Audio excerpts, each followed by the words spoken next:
Cancer అనే పదాన్ని వినగానే మనకి జీవితంలో భయం వస్తూ ఉంటుంది. అంత మాత్రం కాదు, నేను ఎంతకాలం బ్రతుకుతాను అనేటువంటి ఒక ప్రశ్న అందరికి కూడా వస్తూ ఉంటుంది. సో కనుకనే ఓవరాల్ సర్వైవల్ రేట్ అని అంటాము. ఆంకాలజీలో ప్రత్యేకంగా మరి 5 year ఓవరాల్ సర్వైవల్ రేట్ అని అంటాం. అంటే 5 సంవత్సరాలు ఎంతమంది పేషెంట్స్ పలానా జబ్బు వచ్చిన వాళ్ళు బ్రతుకుతారు అనే దాన్ని 5 year సర్వైవల్ రేట్ అంటాము.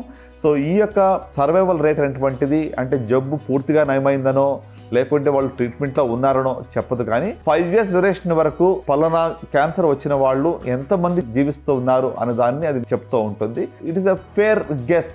అంటే ఇది ఒక ప్రిడిక్షన్ మాత్రమే.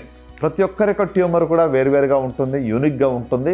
సో కాబట్టి వారికి ఉన్న స్టేజ్లోది మీకు కూడా అదే రకంగా జరగాలనేది ఏమీ లేదు. జెనెటిక్ మ్యుటేషన్ బట్టి కానీ, మీకున్న స్టేజ్ని బట్టి కానీ, లేకుంటే మీ ట్యూమరు క్యూమోకి కానీ, సర్జరీకి కానీ, రేడియేషన్ కానీ ఎలాగ రెస్పాండ్ అవుతుంది దాన్ని బట్టి కానీ అనేక ఫ్యాక్టర్స్ మీద ఈ యొక్క సర్వైవల్ అనేది ఆధారపడి ఉంటుంది.